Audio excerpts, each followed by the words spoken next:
We're sending thousands of little hormiguitas into the neighborhoods every year to nonprofits who don't have the capacity to absorb our enthusiasm. So universities really need to think long and hard about the human capital they need to invest in managing all of these flows. One of the reasons we established the community stations was to set up a stable network of trust so that the university could plug in where the trust was already there. We planned that we would start with just a few remarks from each of my colleagues and friends here about the core of their work. And I think we'll start with my friend Leslie Garvin from North Carolina, and Hello, tell us everyone. about yourself and your work. Yeah. Absolutely. I am the executive director of North Carolina Campus Engagement. Our organization was founded in 1994, and we currently have 38 campuses, and it's all three sectors: community college, four-year public, four-year private. And we're committed to preparing students for civic and social responsibility, to partnering with our communities for positive change, and to strengthening democracy. In other words, we're relentless with our campuses about their public purposes. Within that, we have three buckets that we support our campuses in. One is strengthening their communities. And so we have AmeriCorps Vista initiatives. We do a lot of work around food insecurity. And we are actually now leading the Civic Health North Carolina work. This is based off of our Civic Health Index. We've produced 4. Our outcomes tend to be lower than the rest of the nation, and we've decided it's time for us to stop allowing that to be and to work across sectors to work on that. Our second bucket is strengthening and supporting the community and civic engagement field. And so that's everything from supporting presidents. We bring our presidents together. We work with faculty in terms of best practices, how to do campus community partnerships well, with reciprocity, with integrity, with ethics. We have lots of convenings, we award, we champion. But our bucket of work that's probably most relevant is our preparing students for civic and social responsibility. For us, that needs to be comprehensive, it needs to be holistic, and so there's a service angle where we have days of service and things like that. But we also have a bucket where we have student dialogue ambassadors. We're training folks on campuses to lead dialogue. And we have a separate bucket that is distinct for us, which is public deliberation. We don't want students to stop at talk. We want them to learn how to actually solve public problems. So we have public deliberation competitions, community change collegiate challenge, democracy redefined. We also have a whole bucket about civic leadership development. So that's student conferences, civic impact fellows. And then we have this whole, we're moving in the direction of civic identity formation. I don't know about you, but other than maybe a civics class that talked about the structures of democracy, I didn't have anyone who actually invited me into what that means. So we actually have a camp called Citizen Redefined, where we talk to students about power. We talk about moral imagination.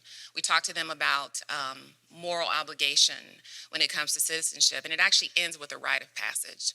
They actually have a civic confirmation ceremony. What does it mean? What is your statement, your declaration about how you are now going to show up in your community as a powerful, responsible citizen for us at Small C? And then we have service and all sorts of other things, but we really believe that when we're talking about developing citizens and civic identity, that it needs to be all of that. When we find that on many of our campuses, it's very siloed, it's one thing, and so as the overarching state-based org, we try to be comprehensive. That's our work. Oh, thank you so much, Leslie. That was exactly what I was hoping you would do. Amber, I think you're next. Sure. This is on. Good morning. I'm Amber Wichowsky. I'm an associate professor of public affairs at the University of Wisconsin-Madison. Although I have to note, especially because I have a former student in the audience, that for 13 years I was at Marquette University in Milwaukee. And at Marquette, I think that really is the beginning of my path or my journey doing community engaged research and teaching. While I was at Marquette, I led what we called the Marquette Democracy Lab, which was an effort to partner faculty and students with community-based organizations who are interested in strengthening local democracy. So we worked with neighborhoods struggling to recover from the foreclosure crisis in 2009, 2010, 2011, 2012, and continuing. We worked as part of an effort called the Near West Side Partners, which was an effort to try to improve the quality of life in the neighborhood for all those who live, work, play. The Near West Side is also home to Marquette University, so I know we'll be talking about how we define community and how universities define community. Later in my time at Marquette, kind of reflecting on where we were coming out of the pandemic, the real need to get more robust class discussion, increasing opportunities for students to talk across their differences. I was the founding director of the Marquette Civic Dialogues program. And we did that work in a number of ways, bringing speakers to campus. I mean, many campuses now have these types of programs, bringing speakers to campus, doing what we call dialogue dinners, where we would have student peer facilitators facilitate conversations about, really hot button issues. 2 years ago, I moved back actually to the University of Wisconsin-Madison, where I hold the Leadership Wisconsin Chair for the Division of Extension. So I teach a class in public policy called Advancing Public Policy in a Divided America, but most of my time is actually working with communities across the state of Wisconsin, communities who are interested in strengthening democracy. So when I try to explain my job to family who don't always think that I've got a real job, being a professor, I like to explain that my job really is kind of the embodiment of the Wisconsin idea. Some of you here might be very familiar with the Wisconsin idea.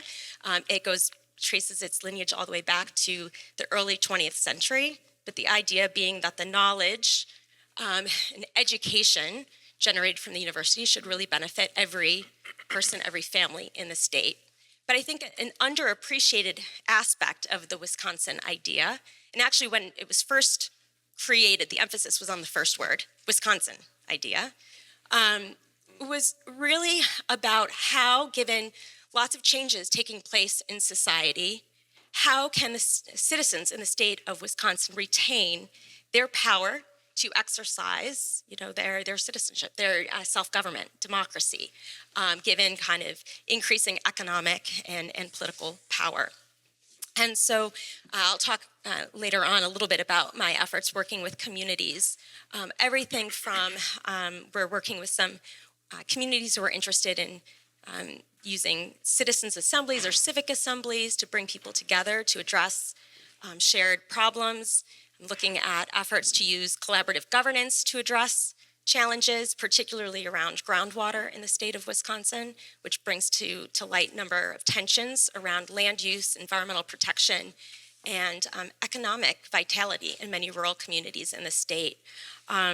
So I'll stop there. I know we'll have several questions that'll allow me to maybe give a bit more detail to some of these efforts. Thanks. For sure, I promise we will. Fonna. Thank you. My name is Fonna Forman. I'm a professor of political science, actually a political theorist by training at the University of California, San Diego, and I'm founding director of the Center on Global Justice, which is a research center focused on community-based research, high-impact research on poverty and climate disruption in the San Diego-Tijuana border region. So we work very closely with communities on both sides of the border wall. So we're a team of social scientists, urbanists, architects, engineers, ecologists, public health researchers, and artists. And we've committed ourselves to the ideal of cross-border citizenship, trying to figure out who we are as a border region by imaginatively erasing the line so that identity is not something that's carried in your pocket like a document, but an understanding of shared interests and aspirations among people who, among a public that's, violently disrupted by a border wall. To carry out our work, we've developed a network of civic spaces on both sides of the wall called the UCSD community stations. There's actually an image of the stations on your table. Peter said no images, so this was our compromise. Um, and it's a platform for experiential learning for our students, as well as regional civic engagement, where we partner closely with border communities and agencies on long-term research initiatives, dialogue, cultural and educational exchange, advocacy. And together we build things big and small: migrant housing, public space projects, conservancy projects, climate adaptation infrastructure, and so on. So let me, set the context for this work. Our campus sits just a few miles away from the child detention centers that will forever stain this period of American history. In recent years, tens of thousands of Mexican, Central American, and Haitian migrants have arrived at our border wall, reviled by publics on both sides of the wall as a nuisance, as an infestation. The language is terrible. And many others obviously sat and still sit in US detention centers as tools of deterrence. So, living as close as we do to this scene of conflict, the university feels a special obligation to mobilize our resources to support communities who are at the front lines of these clustered crises in the border region. So in the document, you see we've built 4 stations in total. You can see our university up in the left. What we've done is shaped a model of urban co-development between public university and community, where the economic and programmatic power of the university becomes leverage for our community partners to develop their own social and emergency housing and neighborhood infrastructure. Each station that you see here, there are 4 of them. You can see the border wall in red. Each station is designed, funded, built, programmed, and maintained collaboratively between UC San Diego and a community-based agency. Now, on the flip side of the sheet, you'll see one of our 4 stations, a migrant sanctuary that we have built at the edges of Tijuana. Tens of thousands of migrants have found shelter in the informal canyon settlements at the edges of the city. And the canyon where we work is an informal settlement of 100,000 people, 30 minutes from our campus. So, training students in global development doesn't require sending them on a plane across the world. We can do this right in our own neighborhood, and really any university can do this right in their own neighborhood. Santuario Frontera is now the largest the largest migrant shelter in the border region. 60,000 people have found refuge in this place over the last 7 or 8 years. So the project has gotten a lot of global attention for its focus on experiential learning. This really is a platform to sort of extend the classroom into the community and to bring community leaders into the university to help shape our research and teaching agendas. We're not supplanting the role of community-based NGOs or governments, but we're really trying to model a community-based solution to the accelerating migration crisis in our region and bringing students along with us in this journey. We're deeply grateful to the Mellon Foundation, who have supported our civic and cultural programming now over many years. I can say more about the student programming later, but I want to use the opportunity to share the news that just a few weeks ago, the UCSD community stations received the 2026 National Design Award in the category of climate action, which is hugely satisfying and a little surprising given our civic environment right now. But I particularly like this element of the citation, and I'd like to share it with you. Located on both sides of the border wall, the stations are each co-designed and programmed with local partners to leverage university resources for climate adaptation strategies, including housing, public space, and environmental conservancy. But here it is. By integrating cultural programming with scientific research and close community engagement, the stations aim to generate actionable knowledge for communities to address climate vulnerability and strengthen regional capacity for climate resilience. Thank you. Congratulations. Thank you. You can read about those projects in many contexts. One of them would be on the Museum of Modern Art's website, just to show what kind of reach we have. Just a couple of comments. I thought that Leslie and Amber's stories kind of, if I may say so, illustrated the story that I was trying to tell earlier of a general tendency to think about service and community participation as the goal in the 90s and early 2000s, and now a turn towards dialogue across difference or deliberation. And those things also relate to what Fonna does, but there you might think that things like climate emergency and refugee flows are the things that have changed for you. I don't want to put words in your mouth, but the other kind of comment I would make is this panel was deliberately curated for a lot of reasons, partly just because the excellence of the work, but also because of different notions of what a community is. So maybe I should just ask you all about that, but clearly the communities range from the west side of Marquette to a binational metropolis to a state. The Wisconsin idea is the idea of the state as a community. I think one of the slogans is the borders of the university are the borders of the state, right? So how do you think about, and also community can be a slippery word. It can even be a bit of it can be a bit obfuscating or just romanticized. So how do you all think about community, any of you? Can I take the first crack at it?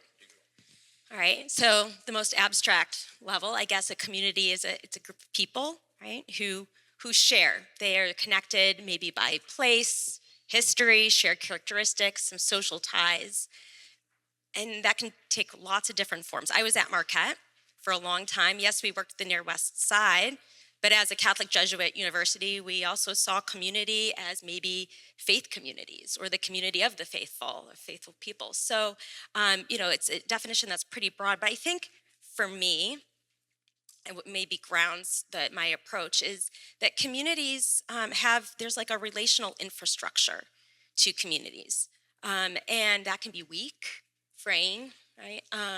Or it can be strengthened. And so, in my work at Wisconsin, what does that, sometimes that means that I'm working with, governments, local villages, county governments, and whatnot. But sometimes it might be a school district that is reached out, but it also might be people who have created a community. It might have started with a group of 8 people who started meeting for civic kind of conversation and are interested about how do we build this community or extend it to invite more people in. The other point I will make, Peter, because you said it can also be slippery or kind of complex or contested. And I think this is especially true for universities who have a lot of power and a lot of resources. How do we define community? Who defines the community? And I'll use the example from Marquette's work with the Near West Side. The Near West Side is not like a thing that exists. It's a construction. It is a label that's given to a geographic boundary, and it's bounded by things like highways that were constructed at a particular moment in time. If you drill deeper, the Near West Side is actually 7 neighborhoods. Those neighborhoods are kind of defined by the city of Milwaukee to try to give some neighborhood identity to kind of celebrate. And so if you look at Milwaukee's map, you can see those sorts of boundaries. So you got now 7 neighborhoods within this like marker. The Near West Side is convenient in some sense for a university or I shouldn't say convenient. It's of interest to Marquette because Marquette is situated in it. It sits at one of the boundaries, if you will. It is bordered by the intersection of I-43 running north-south in the city and I-94 running east-west. So it anchors one part of that area. For those that are familiar with kind of the history of Milwaukee and its deep segregation, the Near West Side is considered to be the most racially and economically diverse part of the city. It also faces a number of challenges. It has seen sort of those rounds of investment, disinvestment, a flight out of the neighborhood. Why is Marquette interested? Well, because they want to create a safe environment for students, many of whom live in the Near West Side. So do we think about the Near West Side as like the community because that's where Marquette's also located? It's students of course come and go. So it can be fraught in terms of who defines the community, who exercises kind of power to shape what the focus and the attention should be on. And so the work that we were doing, the Democracy Lab, I'll be honest, we had some tension there in terms of, are we working with community-based organizations who are sometimes, but not always, kind of representative or reflective of those who live in the community. So I'll stop there, yeah, I guess I'll Yeah, well, a quick comment and maybe a follow-up. The comment is that, right, often, in my impression, working with community means working with nonprofit organizations, with boards and so on, not with community. But I also wanted to follow up because you chose to go to Marquette, but to think about Marquette. But UW is interesting, partly because, among other things, Kathy Kramer's important work showing that basically people in a certain swath of communities in the state of Wisconsin have zero trust for the state university. And I know you work in those communities, which are more rural and predominantly white. So what's the relation? So, and people use the metaphor of going into community, which worries me a little as a metaphor because you're already in a community. Before you went anywhere, you were already in a community, but you in fact go into community in the sense you go into rural Wisconsin, where people don't like the University of Wisconsin, according to Kathy. So can you quickly talk about that a little bit? Absolutely. The university is many things, of course. I sit both, in the School of Public Affairs, but also I have an appointment with the Division of Extension. So what's interesting is a lot of the communities and rural counties that I'm working in have an extension presence, meaning that there might be a county-based educator or extension agent.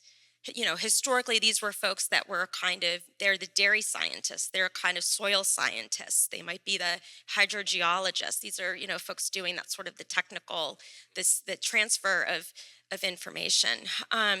So my experience is that in cases where there are actual relationships between people who work for the university and who live in rural communities, that sort of public perception is a little more positive.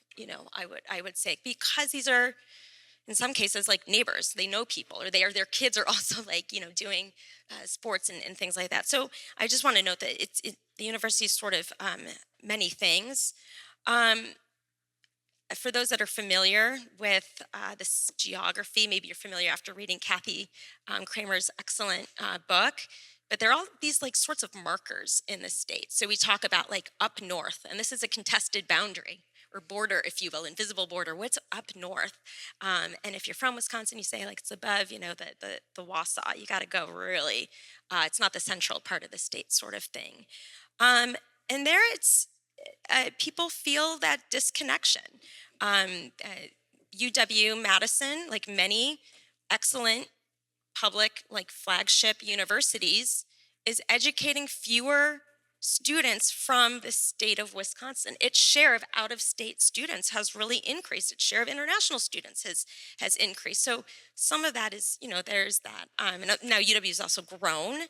There's a lot of, efforts to try to engage with communities across the state. I think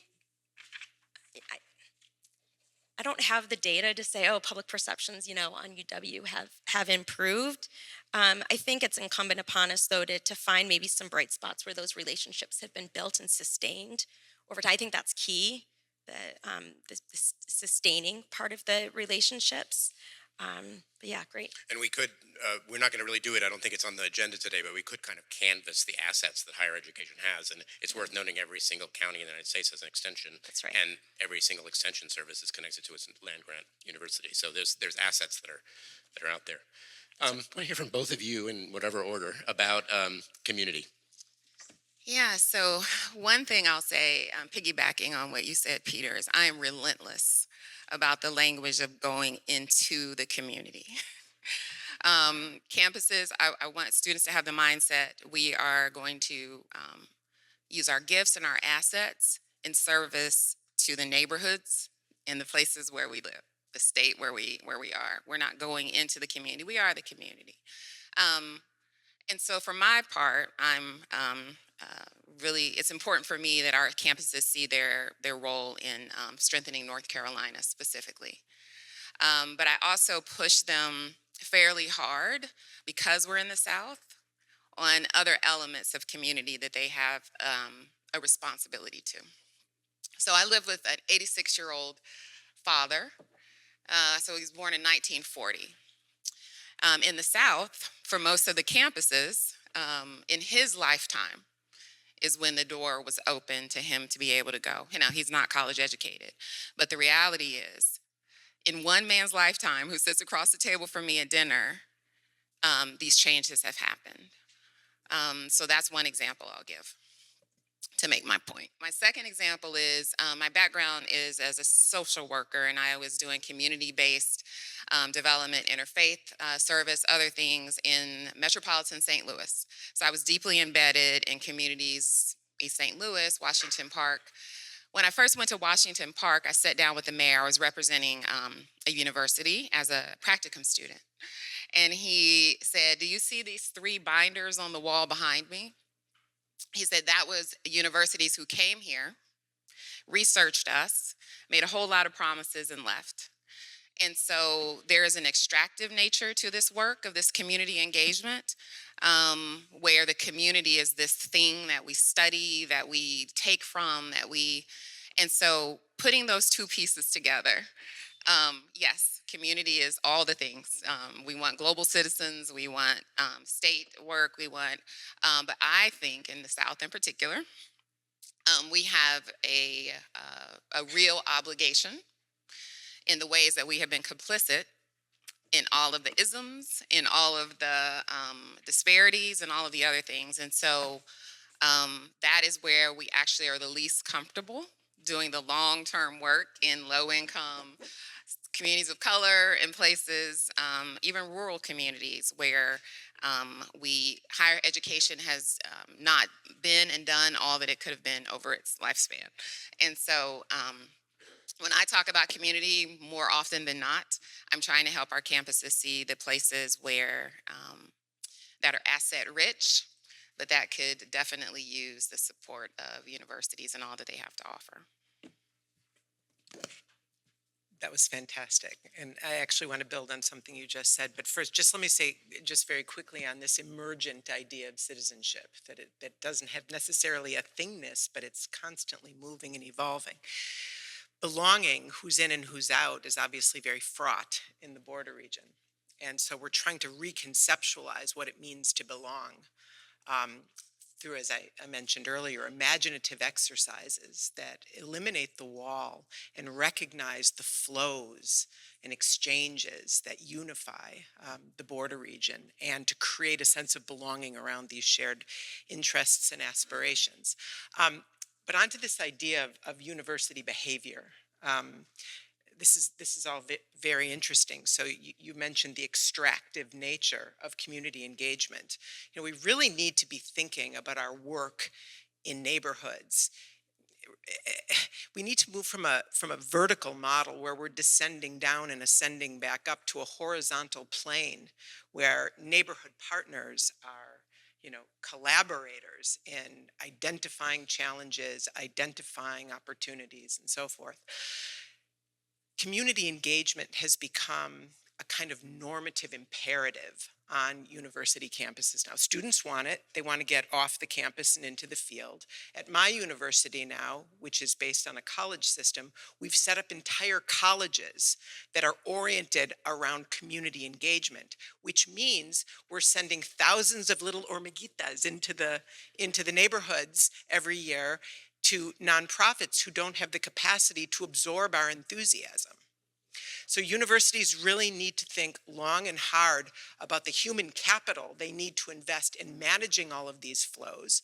One of the reasons we established the community stations was to set up a stable network of trust so that the university could plug in where the trust was already there. They have to follow rules, there are protocols, they have to be respectful. There are, there's a whole system in place when when university programs want to avail themselves of the community stations.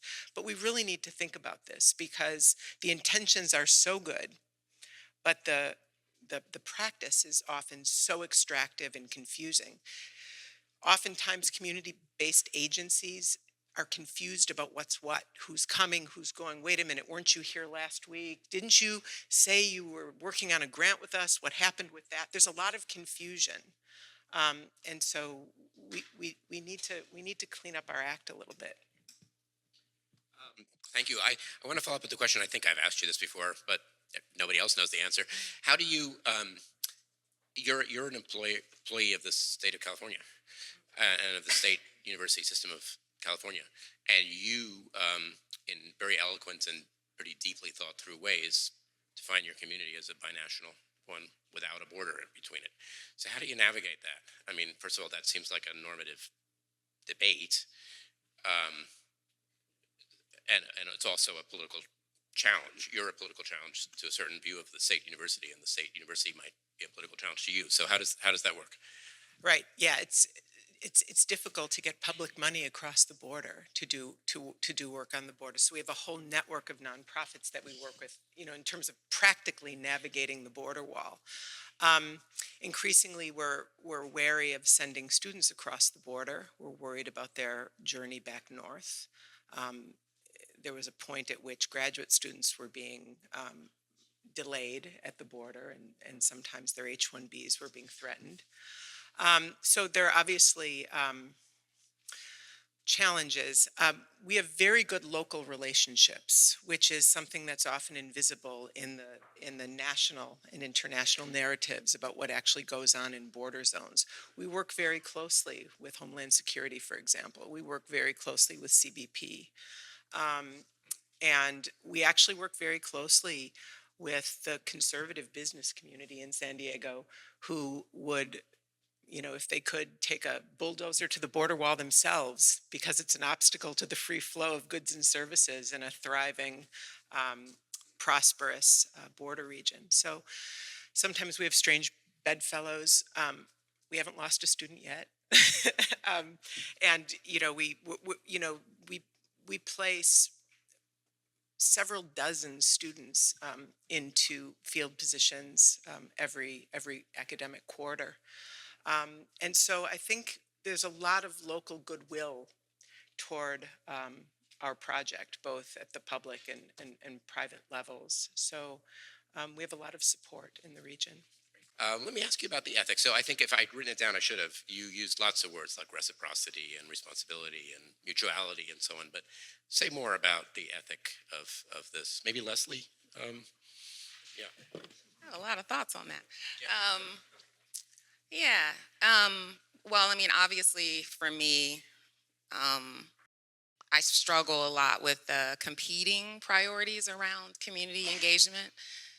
So in our state, I guess our tension that we wrestle with is we have to justify our existence by demonstrating our economic impact.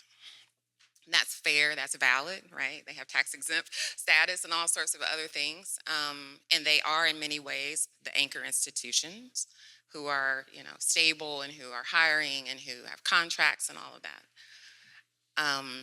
But I find that more often than not that is the spark, and for me, my heart is that the spark is to say, so I frame our work now around love, I know we don't do that a lot in higher ed. I talk a lot about love and hope and joy. Been doing that for about 7, 8 years. And I think that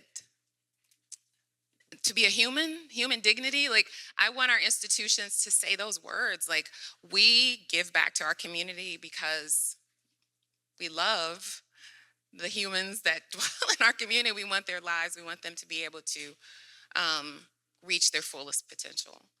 And we have so many resources that are ready in the institutions that can support that human thriving. So that's for me is where I would hope that the ethics could be. But if we can't achieve that, the reciprocity piece, that the community voice is always at the center, that they are defining their research questions so that we know that what we're addressing is actually the things that they need, that we are committed to long-term, intentional, feedback loops. How can we improve? And I'll tell you, having been one of the community partners who was seeking students to help, I rarely told the truth. So I needed the students. So if the person was horrible or the project didn't go so well, I'd usually be like, "Oh, thanks." And so you've got to build that kind of trust and honesty over time to say, this is not working for us, but this could work for us. And often campuses and students really love the shiny, so that capacity building part of the work is harder to help articulate to a student. You're writing this grant, or you're stuffing these envelopes, or you're doing this thing is just as meaningful. So for me, there's a lot of different things that come to the ethics, but the centering the community voice is for me the most important. And then finding creative ways to serve them, like add them into the grant, give them funding. I mean, all those positions, all those sorts of things, but you have to be committed to the long term. If I can follow up with you, obviously do some of your own work, but you also are very much a coalition builder for the state of North Carolina with the other institutions being your partners, which means that I wonder about to what extent the values that you just articulated here are shared by your partners. Maybe you don't want to say that on the record. This is on the record, but how do you relate to the other institutions? Yeah, I think if you would ask most people, our presidents, our chancellors, all the administrators, I think they come to that with a good heart. But it is easier to just say we had this great day of service so you can have some photos and tell a story of how great you are. And so I think it's a battle for them, right? That they have to justify it. They have to justify the investment. They have other priorities. But I think at the heart of it, most people that are educators, care about the world. But I will say that there are certainly levels of commitment to our institutions. And I will unfortunately share that it seems to be waning, right? So service learning, it was really trendy for a long time. Now everyone's just shifted to dialogue, and I'm going, we still need to do service learning. We still need to do community-based research. And so there's this like trend chasing sort of nature of this work. And I'm going, yes, and we need all of it. And so there's less investment in the centers, staffing, all of those sorts of things. And so, I'm hopeful that we can increase that. If I weigh in on the ethics sort of question, but I'm going to take it from a slightly different angle. Peter, you opened by kind of drawing our attention to these sorts of design challenges. And the ethical questions, I think, speak to this design challenge about, should it all be experiential? Or how much do we need, the classroom? Where's the balance, or how are they connected? And I think, Leslie and Fonna talked about like the sort of extractive element, or the kind of coming in and coming out of communities. I mentioned the sort of contestation over how you even define the community, who constitutes the community. I often find that my students need a little bit of critical distance from the community engaged kind of research and teaching. I think there's a lot of benefit for, if you will, like those cloistered spaces of reflection in the classroom, working with text, thinking about different times and different places. That if it's just always nothing but community engaged experiences, I don't think that serves our students well and really gives them that rich civic learning.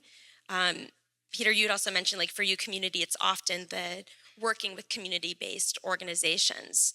But there are times in my class, I used to teach a class on urban politics and urban public policy. We would engage the literature that you might call like critical nonprofit studies, and the ways in which the sort of professionalization, if you will, of the nonprofit sector raises all sorts of questions about kind of who has power and influence and gets to exercise, agency. Those sorts of conversations can't happen when we're like working with a community partner. They come really in that classroom experience and reflection. So I know when we were doing some pre-meeting discussion, I think you had asked that question, should it all be? And I think I was like, absolutely not. It shouldn't all be the experiential. We need the classroom.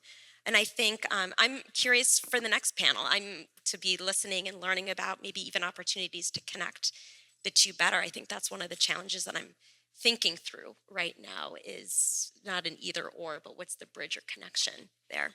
Great, thank you for making that connection. Fonna, other kind of ethical normative issues here. And do feel welcome to, I know it's intimidating with a lot of people in the room, but do feel welcome to come stand up here to ask us a question if all of you all. Meanwhile, Fonna. Yeah, maybe one additional dimension of ethical community engagement practices is sometimes institutions with power overlook the resources that community organizations invest when they partner with us. Time, space, social capital, right? Knowledge. From the perspective of epistemic justice, but also labor equity, these contributions need to be validated and they need to be compensated. And this is a very difficult thing for universities to do. The Mellon Foundation helped us. With the Mellon Foundation support, we were able to work this through the university bureaucracy, but we created a category called public scholars, where we actually provide substantial stipends to community partners who work with us on a variety of projects. And these are long-standing commitments to these community organizations that they can rely on our support, which makes it easier for them to partner with us. So that's kind of an innovation that we were able to work through. But, just to sort of summarize, universities really need to be more attuned to power dynamics when they arrive in communities. And one of the things that we require of our students before we send them into the field and paid internships and so forth is that they take a full term course on the ethics of community engagement, which includes learning about the region, the histories, the contestation, so that they have a deeper understanding of where they're going and what's expected of them when they arrive, when they arrive in the field. Thank you. Amy, do you want to, I think it'd be good to have another voice. And do you want to introduce yourself? I'll make everybody who stands up there say a quick who they are. And Okay, then sure. And then speak. My name is Amy Binder, and I'm a sociologist at Johns Hopkins, also at the SNF Agora Institute. And I've noticed that much of the conversation today is about your work with students and getting students into the community, but there are other constituencies on campus, of course.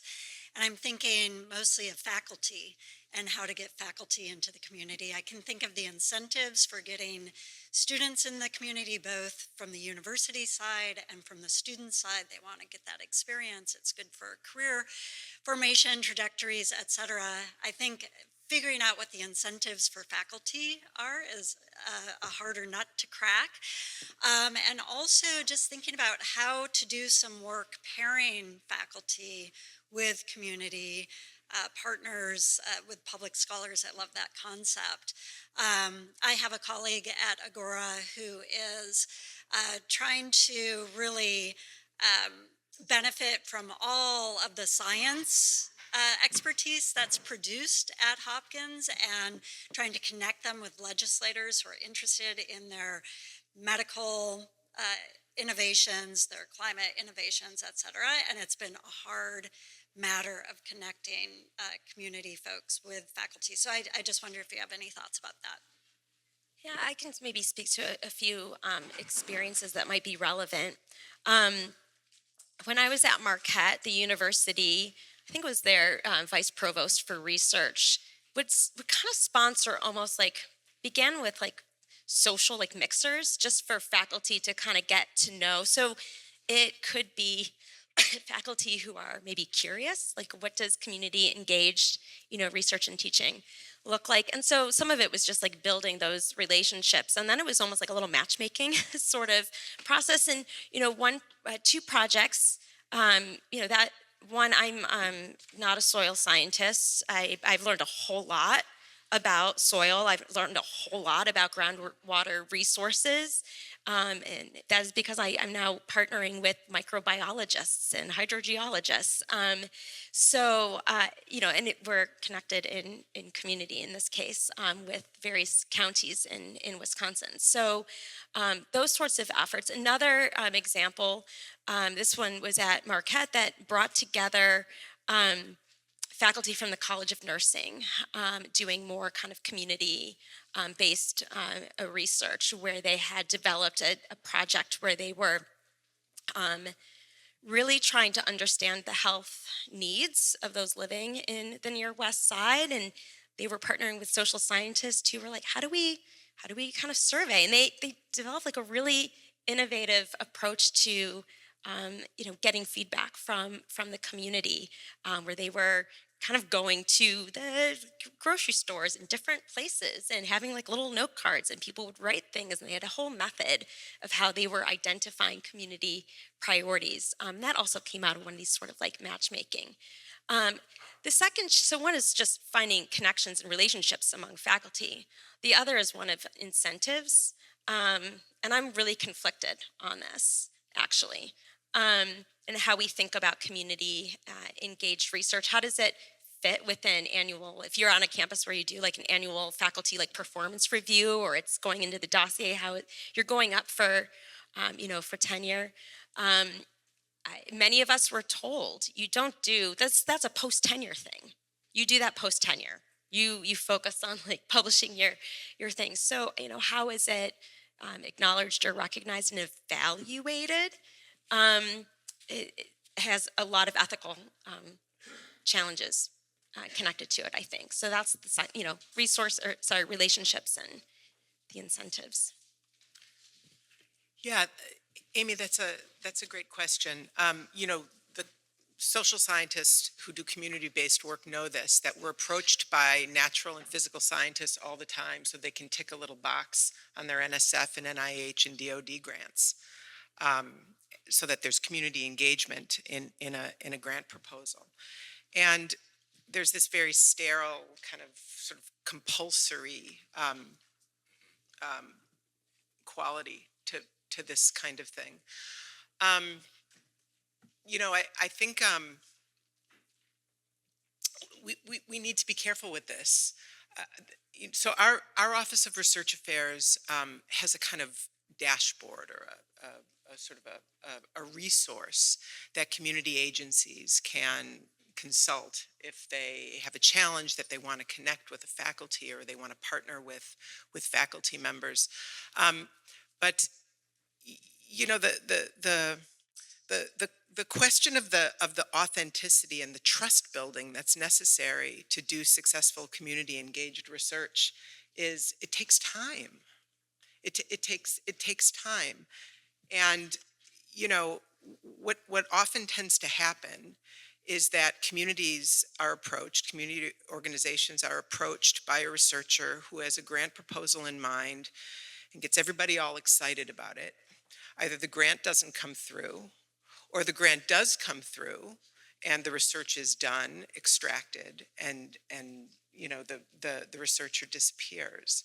So the culture of community engagement in university grant seeking is really a pickle, because obviously on the one hand, as a land grant institution, we too want to ensure that our research is responsive and engaged and so forth.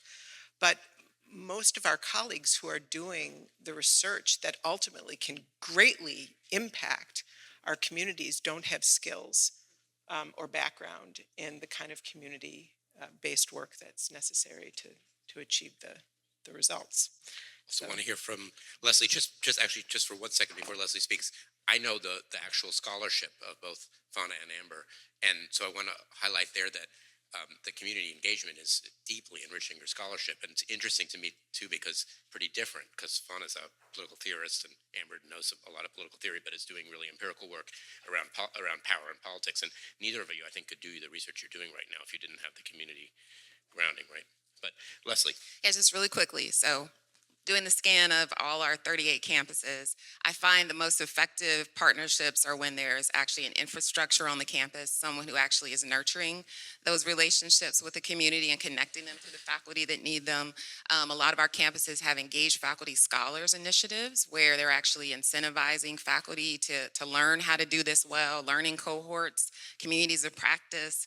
The incentives, the release time, promotion and tenure rewards, actual awards. Most of my campuses now have an actual award for community-based researchers.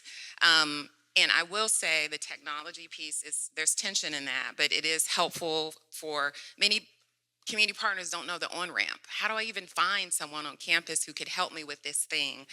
So sometimes that can help. But the last thing I'll just say is the research tells us that faculty who are engaged in community-based teaching or research have a better experience as an educator.